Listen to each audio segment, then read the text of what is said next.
grava, passa pra gente o link.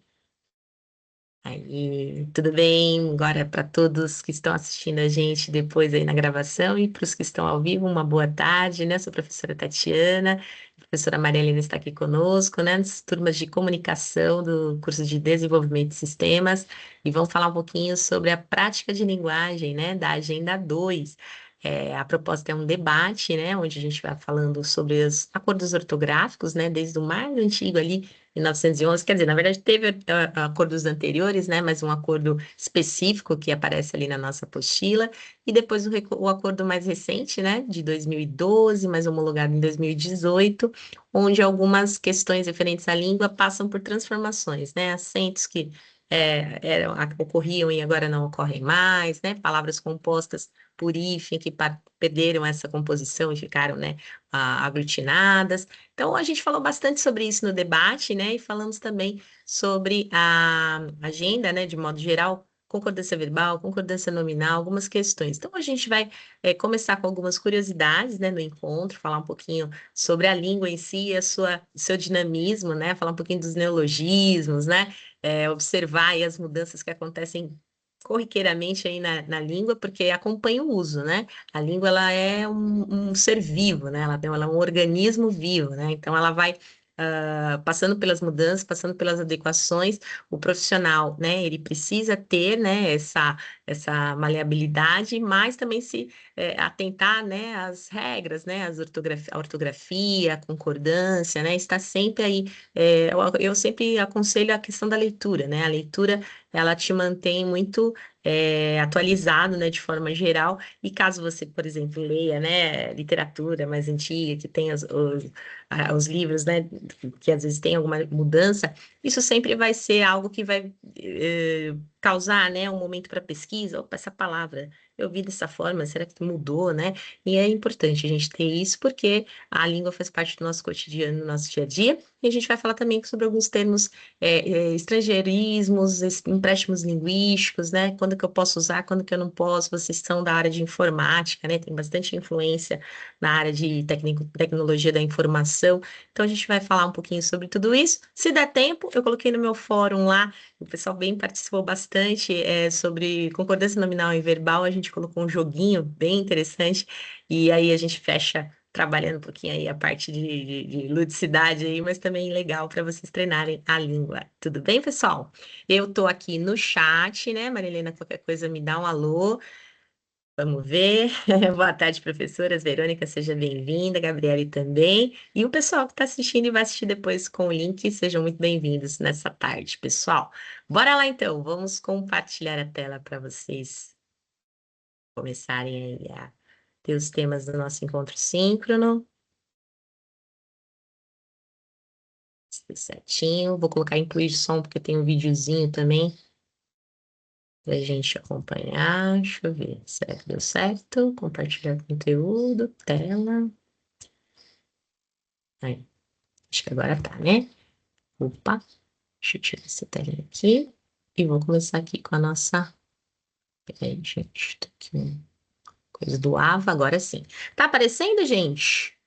Uma reportagem aí da BBC News. Tá sim, Tati. Tá sim, obrigada, Má. Pelé no dicionário. Eu comecei falando sobre isso, né, no nosso PowerPoint, né? Coloquei ali uma artezinha, né, falando sobre essas curiosidades, né? Encontro simples de comunicação. Você é um Pelé da língua portuguesa? Ah. E aí, essa curiosidade, né? O termo, né? Os termos que são colocados na língua, né? São atribuídos em virtude de personalidades, situações, né? Para você chegar a isso, né? É necessário realmente um consenso, né? E aí eu vou mostrar aqui para vocês essa notícia, né? Que chegou aí em 2023, né? O nosso jogador, né? Ex-jogador Pelé, né? Que foi realmente um marco aí, o atleta do século, né? Século XX, e faleceu, né? Em dezembro de 2022. E aí, em abril de 2023, essa notícia saiu aqui na BBC News e que foi, né? Noticiado no Brasil e no mundo, né? Eu acredito também com grande curiosidade e, ao mesmo tempo, uma homenagem, né? O Pelé foi para o dicionário, a palavra Pelé, né? O apelido, né? O nosso esportista, né? Inesquecível aí é o Edson Arantes do Nascimento, e ele agregou esse apelido, né? Tão colocado aí no futebol, que é muito comum, né? Dos brasileiros, né? Jogar e ter aí o apelido. E ele, por ter alcançado excelência, né? Na sua profissão e na sua também visibilidade no mundo inteiro, foi pro dicionário, gente, foi pro dicionário, então, e aí tá lá o evento, né, que oficializou a inclusão da palavra Pelé no dicionário Michaelis, né? A definição de Pelé é um adjetivo que pode ser masculino ou feminino, um adjetivo. Então, de uma personalidade, de uma pessoa, né, foi transformado num adjetivo e descrita pelo dicionário como aquele que é fora do comum ou quem, em virtude de sua qualidade ou valor ou superioridade, não pode ser igualado a nada ou a ninguém, assim como o Pelé, que é o apelido do Edson Arantes do Nascimento, né? Nascido em 1940 e falecido em 22. Então, os exemplos são, ele é o Pelé do basquete, né? Ela é o Pelé a Pelé do tênis, né? A Pelé da dramaturgia brasileira, né? Você pega aí a Fernanda Torres, né? Agora vencedora do Globo de Ouro, o filme, né? Ainda Estou Aqui, vencedor do Oscar. Então a gente pode falar tanto da Fernanda Torres quanto da mãe dela, Fernanda Montenegro, que elas são a Pelés, né? Da dramaturgia brasileira. Olha que coisa interessante, né? Então, os sinônimos do adjetivo são excepcional, incomparável e único. Então, olha que coisa, né? Curiosa, né? A respeito da língua, né? A gente viu que um dicionário em si, Michaelis, né? Agregou esse termo. A gente sabe que né, tem uma conjuntura aí em termos para um termo entrar no dicionário, né? Os linguistas, né? Avaliam e tudo mais. Tem todo um aspecto também, né? De comercial, talvez, de mídia, né? Enfim, mas é bem interessante, por quê? Porque outras palavras também passaram, né, a ser verbete e não tem a mesma visibilidade, por exemplo, do atleta, né, que a gente observou agora, mas eles estão constantemente sendo atualizados, os dicionários, para refletir as evoluções naturais da língua corrente, né? Então, algumas palavras de amplo uso na língua portuguesa também tiveram origens e pessoas. Vocês sabiam disso? Olha que coisa interessante. Pai, compartilha no chat aí pra gente. Eu não tô aqui, tô com um monte de janelinha aberta, qualquer coisa, a Maria Helena me dá uma ajuda, meninas, né? Se quiserem compartilhar. Por exemplo, a palavra boicote, olha só. Existiu um Charles Cunningham Boycott, né? Militar em inglês, que administrava terras de um aristocrata na Irlanda. Conhecido por sua rigidez, ele entrou em conflito com trabalhadores rurais para quem as terras eram arrendadas. Durante o conflito, um sindicato recomendou que os trabalhadores isolassem boicote da comunidade com campanhas para que estabelecimentos recusassem atendê-lo. Olha só, gente, olha só a, a ideia, a coisa que aconteceu histórica, né?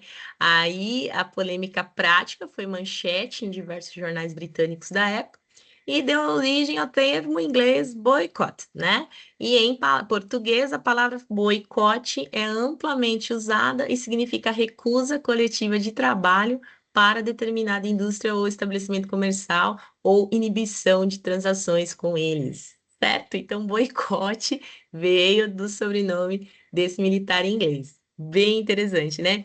Silhueta, né? Silhueta, na verdade, a gente acaba falando silhueta, né? Mas silhueta, né? A palavra escrita ali com LH, significa desenho que representa o perfil de uma pessoa, de um objeto, de acordo com os contornos que a sua sombra projeta, né? E também tem suas origens em uma pessoa, Etienne de Silhouette, né? Acho que é assim que fala em francês, foi um político francês, né? Falecido em 1767, responsável pelas finanças do rei Luís XV. Ele ficou conhecido por promover austeridade excessiva das finanças e durante a sua vida, o termo francês à la silhouette, né? Ou seja, da maneira de silhouette, virou sinônimo de coisa barata ou austera. Nessa mesma época surgiu na França a prática artística, né, de se retratar pessoas apenas desenhando e recortando um papel escuro o contorno dos seus perfis. Então, a prática que era considerada uma alternativa barata, né, a ter um retrato pintado por outro artista. Essa fama da arte mais barata ganhou o nome de silhuete, né? Que acabou se popularizando em outras línguas, inclusive no português. Silhueta. Ó, você sabia disso? É bem legal. Eu não sabia, achei super interessante. Fui pesquisar do Pelé e acabei achando. Olha esse aqui que é um queridinho das mulheres aí, pelo menos meu, assim, por quê? Porque é um cardigan, né? O cardigan, a gente aqui, né, tem no Brasil, principalmente na minha cidade, aqui, Ubatuba, de manhã você tem frio, a manhãzinha, 7 horas, né? As professoras vão trabalhar com frio, aí bota ele, né? Depois, aquele calor, tira. É uma roupa fácil aí, né? De você colocar um casaquinho, um suéter tricotado com decote, né? E, segundo o dicionário Ruais, tem origem em James Brunel, Conde de Cardigan. Conde de Cardigan, um título de nobreza inglês, e ele, né, seria inspirado em casacos usados pelos militares britânicos naquela guerra.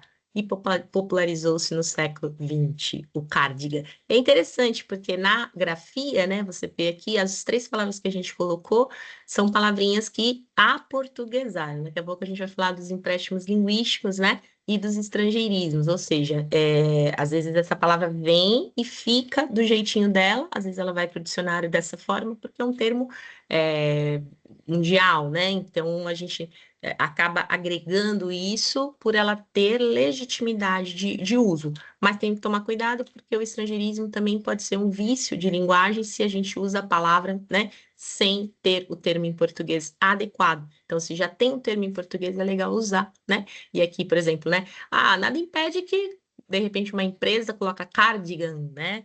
Porque está colocando ali, de repente, a venda, né? Enfim. Mas existe a palavra. Então, se for um texto formal, tem que colocar com a grafia em português, né? Deixa eu ver, estão comigo? Tem alguma coisinha aí? A Marilena colocou, eu não sabia também, né? É bem curioso, né? Bem interessante. Eu não conhecia, assim, eu conhecia as palavras, mas não a origem, achei bem legal. Bem legal, né? Bem legal. É. Me chamou a atenção essa coisa do Pelé, eu fui pesquisar e aí apareceu várias, né? Bem interessante. E para a gente ver que a língua realmente ela é em movimento, né? E outros nomes próprios. Ah, tem mais, peraí. O sanduíche, né? A prática de comer diferentes alimentos entre as duas fatias do pão, né? Muitas culturas. A palavra sandwich tem origem em John Montagu, conde de Sandwich, né? Uma cidade de Kent, no sudoeste da Inglaterra, e era conhecido por jogar cartas muito tempo, e para que as partidas não fossem interrompidas, nem mesmo para as refeições, eles pediam aos mordomos que colocassem um pedaço de carne salgada entre as duas fatias do pão. Além de você estudar a linguagem, você estuda história, né? É muito interessante, muito, muito legal essas curiosidades, né? Saxofone, o primeiro instrumento, né, imortalizado no Brasil pelo Pixinguinha, foi criado pelo belga Afonso Sax, né? Que também inventou o sax-tromba, sax-trompa, sax-tuba, tudo referente ao nome dele, né? E aí, pessoal, vem esses nomes próprios também, né? Quando você figura, né, no dicionário. Olha só, existe a palavra Jesus, por exemplo, como expressão de espanto. Maria, como denominação de pessoa comum indeterminada. Judas, quem já não ouviu, né? Até um xingamento desse. Sinônimo de traidor, por conta do contexto, né? Histórico aí, né? Ícaro, pessoas com pretensões, ambições altas. Amélia, mulher amorosa e passiva, por conta da música, né? Amélia, que era mulher de verdade, né? A questão dos adjetivos que foram derivados de pessoas no dicionário Ruais, quixotesco, né? Que tem a ver com Dom Quixote de Cervantes, né? Impulsivo, sonhador, alguém romântico, né? Dantesco, de grande horror, diabólico, medonho, padoroso, de frente ao Dante Alighieri, homérico. Então, o que que vai acontecer? Às vezes você ouve falar dessas palavras e não conhece o contexto, você fica assim, caramba, o que que é, não sei o que, homérico, né? Ouve, algo enorme, grandioso, extraordinário, porque vem do Homero, escritor ali, né, da época grega, antiga, né? Então é interessante, kafkaniano, né? Atmosfera de pesadelo, absurda, contexto burocrático. Franz Kafka, né, escreveu muito sobre isso. Maquiavélico, essa é muito utilizada, né? É uma pessoa de astúcia, duplicidade, má fé, vem de Niccolo Machiavelli, que escreveu ali, né, O Príncipe e tantas outras obras. E platônico, platônico também, né, vem de Platão. E aí tem, eu vou deixar para vocês o link, né, para que vocês possam.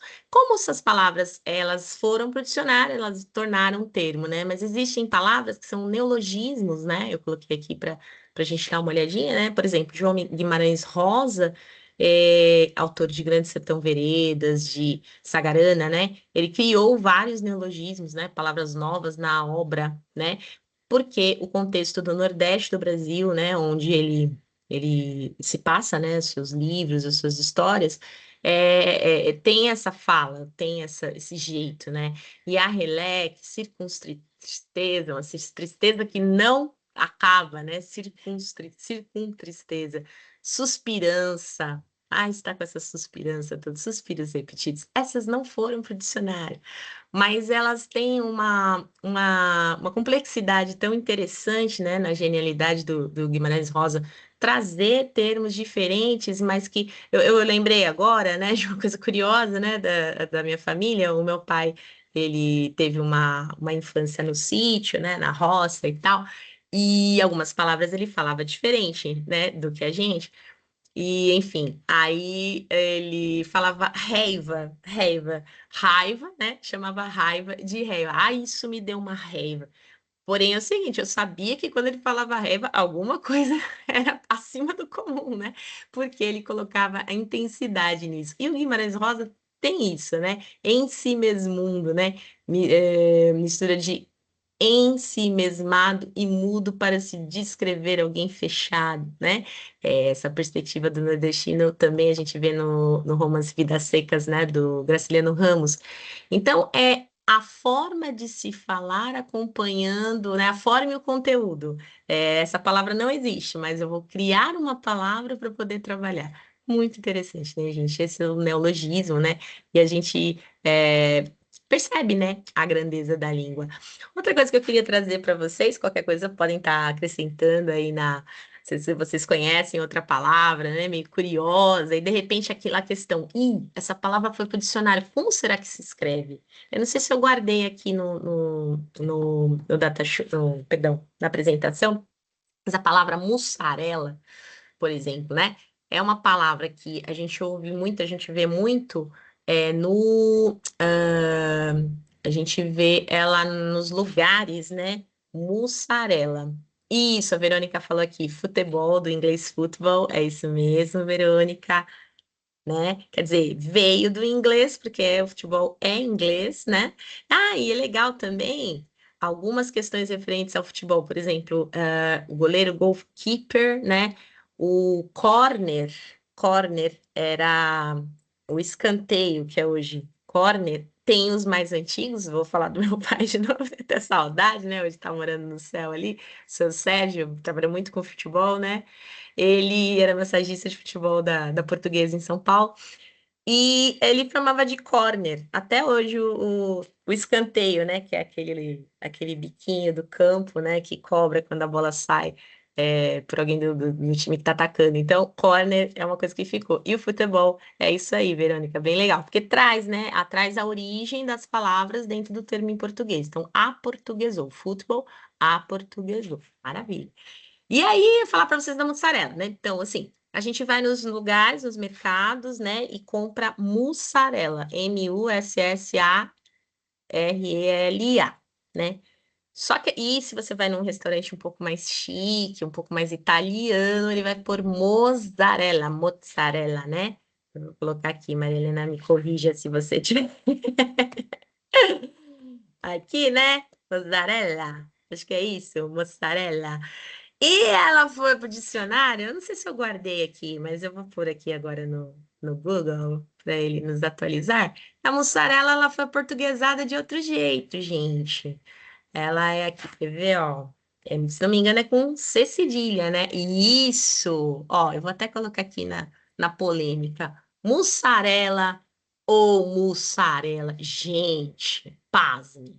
A grafia correta é mussarela com C cedilha. Ah.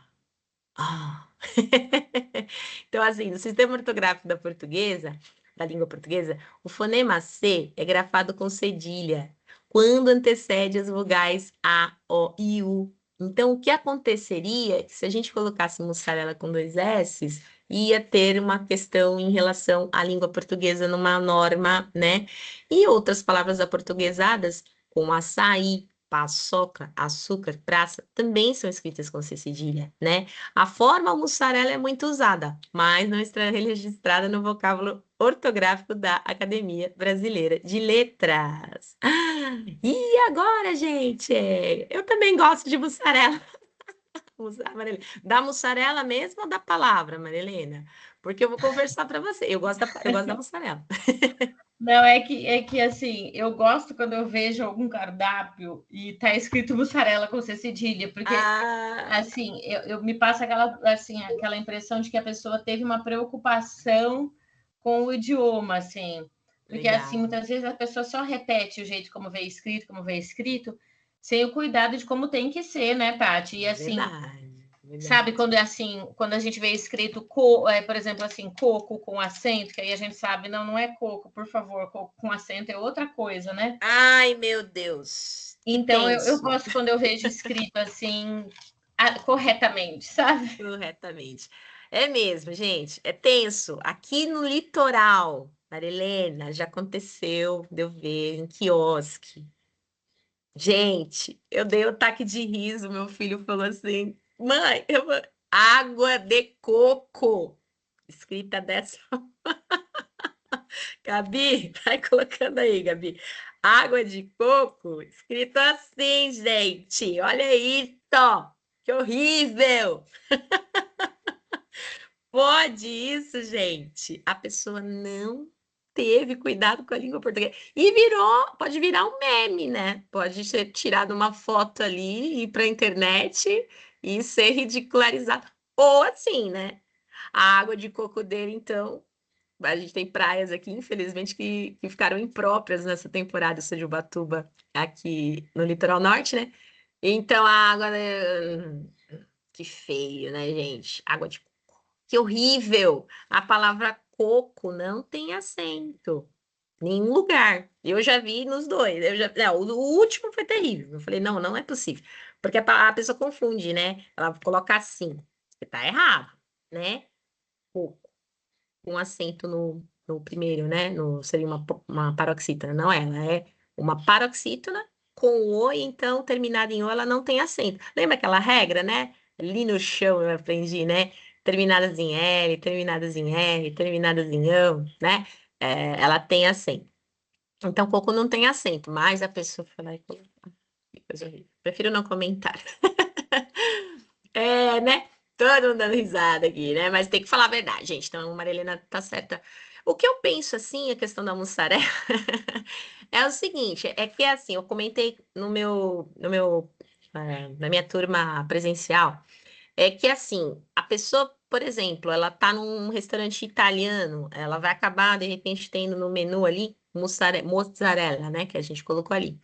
A pessoa da língua portuguesa vai lá e coloca a mussarela com levedo e não levedo. Ah, Olha, Verônica, essa é interessante, hein? Vamos colocar ela ali, porque realmente, né? E tem palavras também, quer ver? Rubrica. Rubrica é rubrica, tá, gente? O pessoal coloca rúbrica, é rubrica, tá? Ela não sabe aquilo que você coloca, por exemplo, assinando só uma letrinha assim, né? Né? Em vez de pôr Tatiana Mesquita, coloca só um T e um M, né? Eu corrijo as minhas provas assim, né? Dou visto para os alunos.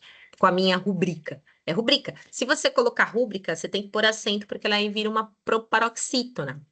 Então, é uma coisa interessante. A pessoa acaba falando de forma incorreta, rúbrica, e escreve, de repente, até com acento não tem, e é rubrica mesmo, né? Então, é uma coisa assim interessante, né? Aí a Verônica colocou aqui. Então, vamos lá. Então, o que eu estava falando da mussarela é isso, é que às vezes, se você vê, por exemplo, mussarela com cedilha, não gerar uma ambiguidade. Muita gente escreve SS, né? E de repente se depara, será que essa mussarela é diferente? Essas coisas acontecem, né? Então, o ideal seria que todos escrevessem mesmo, né? Como a correção da língua. E que se tivesse algum termo que não foi aportuguesado, né? A gente vai falar do estrangeirismo, tá passando tempo bem, mas a questão, por exemplo, do e-mail, né? No Brasil, em Portugal foi correio eletrônico e ficou. No Brasil acabou ficando e-mail. E eu acredito que essa palavra deva ter ido para o dicionário, né, Marilena? Acho que foi o e-mail, né? Porque hoje é um termo que não tem como voltar atrás, né, gente? Mouse. Mouse, mouse do computador, é da área de É, vocês, é né? que português de Portugal tem tendência, algumas coisas eles traduziram, né? Então o mouse para eles é rato, só É que a rato. camiseta é t-shirt. Então, Legal. a camiseta eles chamam de t-shirt. T-shirt, que nem o Então, inglês. são movimentos naturais que assim, que a língua, como a língua é viva e é dinâmica, vai fazendo um movimento natural ali de como os falantes entendem, recebem e depois vai para o dicionário como as pessoas costumam usar, né, Tati? Isso, é essa questão, né? Então, assim, o mussarela não foi porque tinha uma regra, acabou se formando, mas outras palavras, né, que nem o e-mail, acabou como o t-shirt lá, né? Acabou ficando igual ao inglês, porque popularizou aquele termo, né? Então, a gente não precisa ter esse purismo, né? Lembrei agora do Policarpo Quaresma, né, do Lima Barreto, é um personagem da literatura que ele tinha essa questão. Teve uma vez que a Câmara dos Deputados em Brasília, um senador, se não me engano, era o Aldo Rebelo. O Aldo Ele pro... Rabelo, é. Aldo Rebelo, Rabelo ou Rebelo, né? Não sei o nome certinho. Mas ele quis fazer, quer dizer, colocou um projeto de lei ali em votação que não teria mais estrangeirismo, é isso mesmo, Marilena? Não tinha mais empréstimo linguístico no Brasil.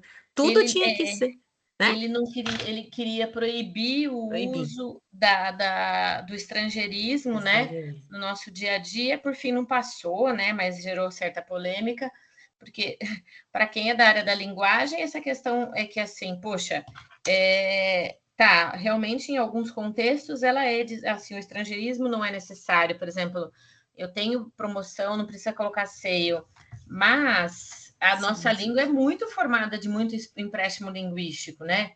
Então, é complicado a gente pensar assim, ó, nos empréstimos das línguas indígenas, das línguas africanas. A gente tem palavra do alemão, a gente tem palavra de francês, muita palavra de inglês, então, do italiano, alguma coisa de japonês. E aí a gente, de repente, não pode mais usar. Mas a língua é formada desse jeito. Talvez cabe uma reflexão sobre em que momento usar, né, Tati? Exatamente, gente. O que que acontece? Eu acho que uma lei, né, proibindo é muito complicado, né, Marilena, né, meninas? Eu acho muito complicado, porque é isso, aí já pensou tudo, inclusive dentro da informática. Então a gente vai virar o quê? O mouse vai virar rato, isso não vai dar certo, né? O e-mail virar correio, não vai virar, não vai dar certo. Se você tem uma coisa de cima para baixo, né, vamos dizer assim, da legislação sem acompanhar o uso, agora é óbvio, para reflexão, né? São quando questões que você usa onde tem uma palavra em língua portuguesa, né? Olha, o recorde e recorde, né?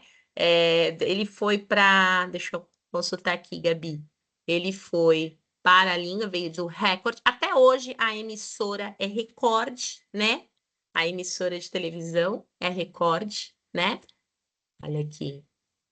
E quando a gente tem aqui, ó, a forma correta é recorde sem acentos gráficos e é paroxítona, né? E essa, se ela tivesse o acento, ela seria proparoxítona, isso ia falar recorde. Então, o que que acontece? Acabou recorde, ficando o termo válido, né? O recorde, aí o que acontece, por exemplo, a emissora, a gente acaba falando recorde, a emissora, e recorde é muito falado como aquilo que é batido, né? Da Olimpíada, né? A marca que é batida pelo atleta. Mas acontece que é recorde e é da língua portuguesa. Então é interessante, né? A gente vai trabalhando e vendo, né? Ó, a gente falou muito do inglês e eu trouxe aqui, né? Tá em cartaz, né? Agora nos cinemas, o Alto da Compadecida 2, né? Do Ariano Suassuna, né? Que é o nosso grande dramaturgo e ator da língua portuguesa, já falecido, né? Mas maravilhoso, né? E Chicó e João Grilo, né? E agora a Thais Araújo fazendo a Nossa Senhora, né? Já foi interpretada pela Fernanda Montenegro no primeiro filme. O Suassuna, gente, ele tinha uma fala muito legal sobre a questão da língua portuguesa, comparando com outras línguas. Eu vou ver se eu consigo passar para vocês aqui o videozinho. Eu coloquei o áudio, mas depois também qualquer coisa eu mando para vocês o link. Quer ver? Eu vou colocar o link aqui no chat. Ah, não, aqui não dá para pegar, mas depois eu mando para vocês aqui. Peraí, acho que eu já deixei ele no jeito aqui pra gente. Aqui.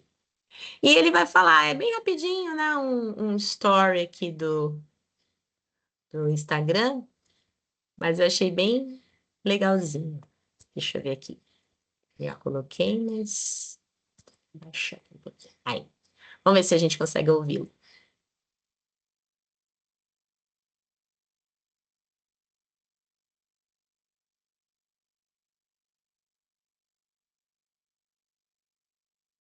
Veja bem o absurdo que é inglês.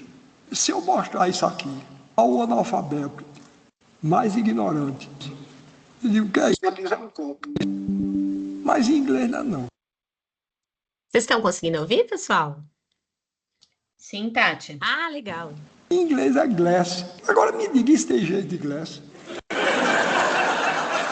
Principalmente porque, além do mais, é uma língua pobre, o inglês, porque glass quer dizer vidro e glass quer dizer copo.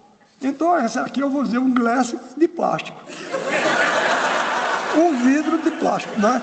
E se for de vidro, eu vou dizer um glass de glass. Né? Mas, embora isso é lá língua, Deus me livre. Graças a Deus eu nasci num país que fala português. Ele é ótimo, né, gente? Ai, que saudade do Suassuna, um fofo. E aí, vocês concordam que a língua portuguesa é mais rica? Opa, peraí. É mais rica do que o inglês, gente? É isso mesmo? Os termos, né? E eu ainda lembrei uma coisa aqui, que o glass de glass, né, aí, o óculos é glass também, não é? Em inglês? Tô certa? O glass é óculos, então óculos é vidro, é copo, né? E é tudo. E, assim, o verbo to be em inglês é ser e estar. Olha que loucura, né? Quer dizer, é contextual. Talvez por isso o inglês seja uma língua que todos, né, no mundo inteiro acessam, né?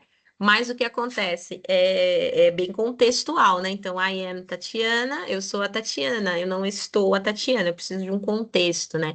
Mas o português, ele tem palavra para tudo, né? E isso não deixa de ser belo, né? Não deixa de ser interessante, é o nosso obrigado, né? Deixa eu ver se eu coloquei sobre isso, né?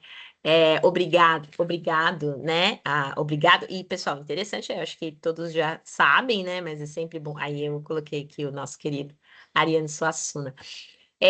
O verbo obrigar, do latim obrigare, ligar por todos os lados, ligar moralmente, expressa o reconhecimento de uma dívida entre quem recebe um favor ou gentileza, né? E quem o faz, ambos dessa forma ligados ou atados, presos por um laço moral. Nossa, é uma coisa tão assim, não é simplesmente um graças, né? No espanhol, thanks, né? No inglês, é obrigado a retribuir. Por isso você precisa, quando você é do gênero feminino, mulher, você diz obrigada, porque é obrigada a retribuir, né? Seria isso, o laço moral, e obrigado. É muito importante, né? Então, muita coisa interessante, e nós temos realmente isso, né? Deixa eu colocar aqui o videozinho do Suassuna para vocês no chat, ok? Estamos encaminhando já para o finalzinho. Eu quero falar um pouquinho também da agenda, tá, gente? Que é um debate, tá? Eu coloquei no meu fórum também, né? Essas curiosidades, alguma coisa assim, porque a gente começa debatendo. Nossa, saiu gigantesco ali, gente. Ah, né? Porque já saiu Glass de Glass, tudo ali no coisa. Então, assim. Eu coloquei, porque a gente começa debatendo sobre a língua, a cor ortográfica, tudo aí acaba ficando só naquilo, né? Eu coloquei essa questão do Glass, né, dos estrangeirismos, coloquei um pouquinho e falei também um pouquinho sobre joguinho de concordância nominal e verbal, que a gente, se der tempo, a gente faz aqui, que ela é interessante, está no tema da nossa agenda, né? E a gente observa. Vamos ver se tem mais alguma coisinha para a gente trabalhar. Tudo certo até aqui, pessoal? Tá legal para vocês? Essas questões. Olha, estrangeirismos, empréstimos linguísticos e neologismos, né? Eu vou falar aqui rapidinho, porque o que acontece? É interessante a gente ter essa questão, né, em relação ao que eu posso usar na língua estrangeira e o que, como a Marilena comentou, né, eu preciso ter o apreço de observar se existe um termo técnico, né, ou melhor, termo em língua portuguesa que seja coerente, né? Então, eu coloquei aqui um linkzinho onde a gente trabalha, que é o empréstimo linguístico, né? Então, assim, Roman Jakobson, né, linguista e teórico da linguagem, em matéria de língua não há propriedade privada. Tudo é socializado. Então, é bem isso, né? Tem aquele samba do approach, né, do Zeca Pagodinho, que é maravilhoso, Zeca Pagodinho e Zeca Cabaleiro. Venha provar meu brunch, sabe que eu tenho approach na hora do lunch or de ferry boats, né? Então, ele pega vários, né, vários termos e trabalha. Lógico, nessa licença poética da canção, né? É justamente por isso que ele está escrevendo, né? Então ele está, obviamente, num contexto ali, né? Ninguém vai usar isso no dia a dia, óbvio, né? Mas, porque aqui até lunch, né? É hora do almoço, lunch em inglês. Muita gente vai, né, de repente até confundir, porque a palavra lanche aqui no Brasil não é a refeição, né? É outra questão. Então, aqui fala um pouquinho sobre essa questão, né? Que os empréstimos linguísticos eles são fatores quando utilizados de forma conveniente, tá? Você precisa usar de forma conveniente. E aí eu vou terminar falando da informática, né? De vocês, que a gente começou, falou do mouse e do rato, né?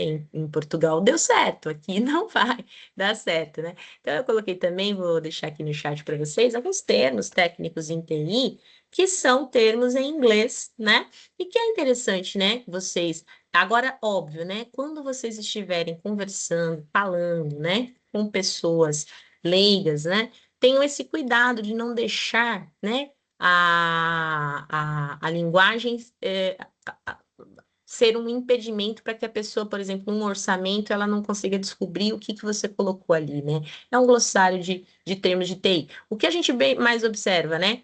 As linguagens, né? Java, né? Essas linguagens que vêm, né? Não tem como você trabalhar um termo que não seja esse, até porque trata-se de um nome próprio, né? Da linguagem, e siglas, né? Tem aqui várias, né? São cookies, olha, cookies, né? A gente usa aqui no Brasil e já tem até sinônimos, né? Sinônimos, perdão, polissemia, né? Que você usa o cookie do alimento, né? Do bolinho ali, do cookie, do biscoitinho, e você tem o cookie na informática, arquivos de tamanhos pequenos, ó, esses aqui todos que eu estou tirando enquanto a gente acessa os sites, né? Arquivos de tamanhos pequenos, mas que ficam armazenados no computador. A função deles é guardar dados específicos de um cliente ou website para serem acessados futuramente pelo servidor da web de forma rápida, certo? Eu acho que esse é um exemplo legal, vou deixar também aqui para vocês no chat, né? Porque, olha, tá aí, né? A língua, o estranho. Então, vamos lá. O empréstimo linguístico, né? É aquele que é coerente, é aquele que você pode usar, porque existe algo que viabiliza, por exemplo, um termo da informática. Deixa eu colocar de novo o site que acabou não entrando. Então, assim, então eu vou usar cookie, né? De repente, ali no contexto da informática, trabalhando esse contexto, por tratar-se de um termo técnico, né, que vai de encontro à informática, como o mouse que a gente falou, é o termo que nós usamos aqui no Brasil. Acho que foi para vocês, né? No chat foi. E quando esse termo, né, ou melhor, quando essa linguagem, esse termo existe em português, dê prioridade. Até porque se você estiver fazendo um texto formal, vamos falar do TCC, por exemplo, né, de vocês, apresentação e... Opa, tá acabando a bateria. Vocês acabam, né, tendo problema se você não tiver na ABNT certinho, né, com essa nomenclatura, não precisa tá atento. Tudo bem, gente? Pessoal, vou aqui pegar rapidinho a bateria para a gente concluir. A gente vai entrar lá no debate, porque é importante que você, para fechar essa agenda, você interaja no debate. Então, eu vou abrir agora o debate, o fórum. Maria Helena, você tem alguma coisa para comentar? Eu vou pegar aqui rapidinho, um minutinho aqui a bateria. Vai lá, Tati.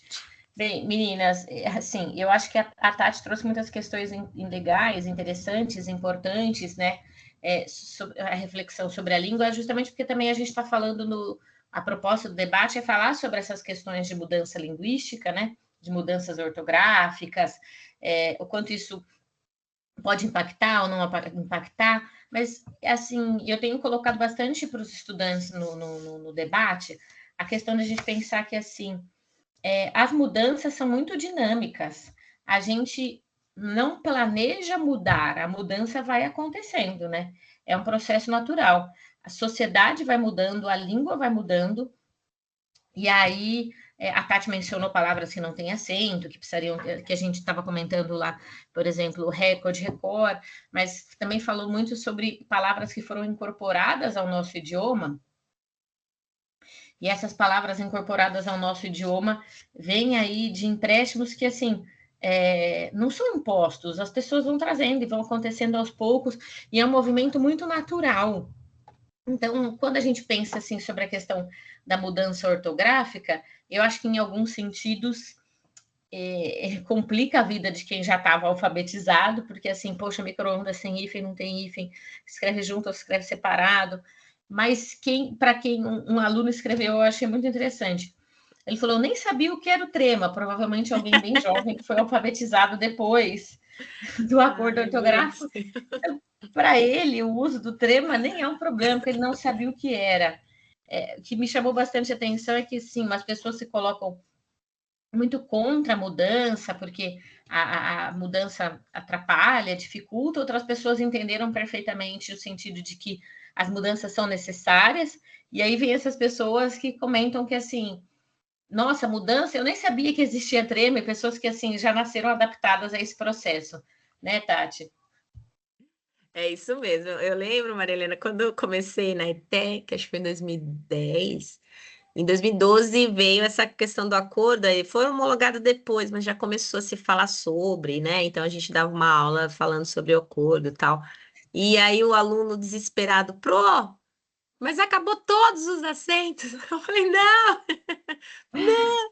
E ele assim, mas por quê? Por que alguns? Por que não acaba tudo? Eu falei, calma, cara, nós somos uma língua Porque a pergunta é vocal. assim, porque às vezes a ideia é assim, se acabasse todos ficava mais fácil, mas Nossa, que uma delícia. pessoa, uma estudante postou assim também, né?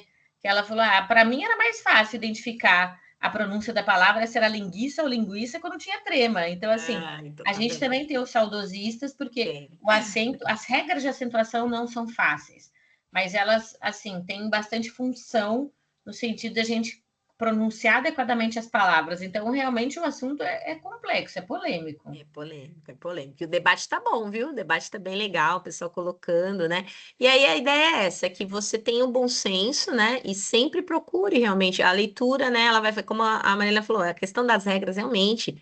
Mas se você, como a gente viu ali, é o recorde, né? Recorde. A gente vai acabar tendo uma memória daquilo que a gente leu e daquilo que a gente pesquisou, estudou, né? Então é interessante a gente estar diante dessa questão para que continuemos atualizados. Até eu falo mesmo para os alunos, revisa o seu texto, né? Não confia só no corretor, às vezes o corretor, né, ele vai dar uma palavra ambígua, porque o contexto dela, vai a fundo, vê o que você quis dizer, é importante. E essa revisão ortográfica é importante para isso, né? Para que você tenha um trabalho na DS, né, no desenvolvimento de sistemas, que não seja, aquele erro ortográfico, né? Não seja uma coisa que vá te denegrir, entre aspas, né? Por conta da língua, que seja um acerto, né? E que você use os termos empréstimos linguísticos quando for necessário de uma maneira correta, né? Bom, rapidinho então, meninas, qualquer coisa, por favor, postem aí, eu vou entrar na agenda, tá, pessoal? A gente tem aí até o dia 17, né? 8 horas da manhã, para que vocês postem aí. E tem um critério, né? Deixa eu entrar aqui, tem tanta janela aqui. Peraí. Deixa eu entrar na outra aqui. Eu acho que já tem um AVA aberto. Eu falei, não, fechei o AVA. Deixa eu entrar de novo. Então, vamos lá, agenda 2, tá? Principalmente para quem não tá ao vivo com a gente vai mandar essa gravação para vocês, né? Tô aqui na minha turminha, IDJ, tem as turmas da Maria Helena também. Ver todas as aulas aqui, aula 2 do comunicação, nossa agenda 2. E o cenário dessa aula prevê o debate, tá? Data limite. Ah, desculpa, 17 de março até meio-dia, gente. Eu já coloco 8 horas para não deixar na última hora, né? Vai que a internet cai.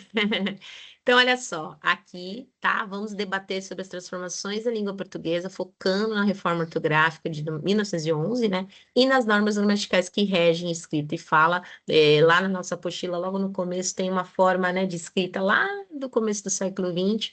E a gente pega também, né, a reforma ortográfica, que tem aqui o link, né? De 2018, essa que eu citei, do trema, do ideia, né, de todos os acentos que caíram, voo, né, tinha um acento circunflexo nas vogais duplicadas, né, tinha aí o trema que nós comentamos, as palavras de hífen, né, micro-ondas, quando a letrinha era igual, separou, e quando a letrinha era diferente, a vogal juntou autoescola. Então, tem gente hoje que realmente eu me sinto falar, meu Deus, eu sou do século passado. Quando um aluno fala, né? Nossa, mas a autoescola já foi separada. Quando eu fiz autoescola foi, agora não é mais, né? Então, é isso. Mas, então tem aí, né? Responda. Você acredita que as modificações ortográficas ajudam ou dificultam o aprendizado da língua? Devemos adaptar a língua às novas realidades sociais e tecnológicas? Como isso pode ser feito sem perder a essência? Então, trabalhando isso, tá? Olha os critérios de avaliação, que é muito importante. Participação ativa no debate, não só uma postagem, tá, gente? Então, fiquem aí, são 2 semanas, né? Dá uma olhadinha. Fez postagem? Também clareza, coerência, embasamento dos argumentos, capacidade de contra-argumentar de forma respeitosa, criativa, as respostas do colega. Então, tem a gente, né, que vai fazendo a mediação do debate, você já colocou, de repente coloca alguma outra coisa, debata com os colegas, fale, interaja. Quanto mais interações, você vai ter aí a menção, né, excelente aí, MB, que é o que todo mundo quer, não seja, né, aquele... E algumas pessoas, de repente, não participaram do debate ainda, então tem que, né, correr aí para que não fique sem a avaliação, tá bom, pessoal? Acho que por hoje é só. Estamos fechando aí nosso encontro síncrono dessa quinzena. Maria Helena, tudo certinho. Quer acrescentar alguma coisa? Verônica, Gabriele, obrigada, meninas, pela presença. Espero que tenha sido, né? A intenção foi realmente ser uma coisa descontraída, né? Que a gente pudesse pensar na linguagem, mas também abordando, né? Cultura, história, né? E acho que foi muito gostoso. Eu dizia, vocês também entraram, né? Com algumas palavrinhas ali. Eu fiquei muito feliz. Maria Helena, claro, sempre nossa parceira aí. Foi ótimo, Tati. Obrigada. Contribuições super importantes, necessárias. Obrigada. Valeu, meninas. Então, estou aqui tirando a gravação. Obrigada a você, Verônica, pela parceria aí, a Gabi também. Deixa eu parar a gravação.